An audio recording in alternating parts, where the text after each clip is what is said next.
Hello and welcome to another modelling video. This is Alan from the Mokonomana YouTube with another model review. Today I am going to show you my work in progress and finish model for the 1980s 1:144 scale Zogok from an MSV design from Mobile Suit Gundam, and appears, I believe, in Double Zeta. Not being a stranger to vintage kits, this was an entry to the Gunpla Builders Australia Group Build Retro models, which I don't remember the rules anymore, but there was a select few kits from the 80s and some from the 90s with seam lines that need to be glued together. Built around the same time as each other, a period of 2 months, and displayed on Gunpla Builders Australia, which you can see on the Facebook page. My model kit, which I was inspired by a Hobby Japan build using a 1/100 kit, very similar, decided to completely deck it out. The model comes with 3 red runners. Very few articulated pieces, most relying on detail and the boomerangs on top of the head. Coloured instructions, black and white on one side, colouring and painting on the other. The first step while assembling, I focused on the limbs and glued and built around the articulated points. The seams were very heavy on this particular kit and were covered in super glue and squadron putty for the best surface finish possible. I'm going to be painting it in metallics, and I cut the joints right at the articulated points, filled with milliput, and added 1x8 or 10mm rare earth magnets. This allows for each component on the arm to articulate by magnet so they can pivot, as well as being separatable for painting, which is very helpful and avoids a ton of masking on something that's going to use a lot of metallic paints. The torso is also cut in 3 pieces for colour separation as well as further articulation, and painstakingly using a drill and knife, tutorial coming soon, I cut out the eye camera and the racks for the boomerangs at the top and the front of the head. As there was a lot of plastic being removed and some areas were very fragile, this piece was prone to breakage. Though once glued together and supported with putty and styrene, the effect was quite effective. It was backed with 1mm thick styrene plate, so a mono eye could be put inside later. I found the boomerangs completely not too good, kind of look like slick back hair. So with the holes already cut, I created a rack from 3D printing and drafting with the fin holes about 1.5 mil apart, and the actual fins themselves about 1 mil. The fins, or the boomerangs, were using the existing piece, which measured about 1 mil thick. I cut a second section, making it a bit longer so it can significantly stick out of the head out of 1mm styrene, glued it together, super glued it, puttied it 100 times and polished it so it would shine up nicely through outclad. Later, after painting, each of these boomerangs were glued into place on top of the head, being separated by the boomerang rack built inside the head. 3D printing helped me a lot.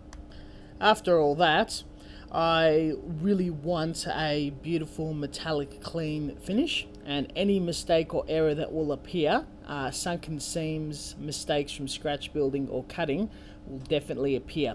So everything that was puttied using squadron was sanded, including the entirety of the plastic surface, being a vintage kit, in 300 to 500 grit sandpaper dry, then polished and buffed for a while wet before Tamiya surface primer was applied, and quite thickly in about 2-3 layers. The microfiller component, which I've talked about before, pretty much eliminated any small scratches, but did demonstrate a few mistakes that needed to be reputtied and resprayed multiple times, again polishing and wet sanding back to bare plastic until the final primer coat was perfect. Each of the pieces was base coated in Mr. Surfacer 1500 black and a very thick lacquer clear, as well as the colours that I initially chose, shaded from the darkest at the lowest point to the lightest at the highest point, starting first with metallics, Outclads and Model Master. The bright purple colours was nail polish. Talking about airbrushing nail polish will be in my next Honing Your Airbrush Skills video, as well as a bit of masking, pin masking for the gold, and a few touch-ups here and there. I was very heavy on shading in some areas for extra definition. I was in the mood of making a really fun base, and was a bit inspired by the colony scene when the Zogok appeared in the anime. I printed out a 90mm by I think 10 or 20mm sloped round base out of PLA, and bought quite a few components from a model railway store, including a stone wall set, some trees and static grass. The backing of the wall was built up using layers of styrene junk plate and putty. The wall was glued flush up against it, as well as stone flooring. Putty was used to detail a soil effect. The trees and flock was glued down. Everything painted in shading, finished off with a top coat and all sorts of weathering techniques. I really enjoyed making it. It's quite quick. But the majority of the challenge was mostly around the painting and the shading, making the base as exciting and interesting as the model itself. At the end, that this is not a diorama, more of a vignette, so the diorama wasn't overimposing and pretty much only focused around the immediate footing of the model with a bit of trees over its shoulders. So it's not meant to steal the scene whatsoever, but sort of stand alone by itself. A few tricks to note is airbrushing multiple colours of green paint on the trees, and painting underneath the flock can really enhance the effects of a diorama. Sludge wash and top coats were also used. During painting, a few mistakes were made, such as the surface being touched while wet, or dust setting on it, or whatever. And what was an absolute godsend was 2,000 to 3,000 grit sandpaper. So once the surface is absolutely dried and been sitting around for a few days, which is god awful when you're looking at that mistake, I was able to wet sand those prints or fine bumps onto a flat surface. And if you feel you cannot sand any further and you're going to get cut right through the paint, apply a gloss coat, allow it to dry for a day or so, and sand back a bit. And you keep doing that until the surface is perfectly flat. And that absolutely saved my bacon with this model. Even though there's still one or two tiny mistakes left on it, it's virtually not visible, at least from this video. And the gloss sheen seen on this model, especially which is a bit harder to tell from a metallic job, is known as a wet look sheen, a very, very heavy gloss. After I pin washed some panel lines, which wasn't too hard as most detail was captured from shading of black, giving it further definition, and the application of decals using Future Floor, which can also work with watered down lacquer clear. I would apply a few reasonably heavy coats on the surface until it was absolutely wet and covered in gloss coat. Not too much where it will drip or pull or build up in areas.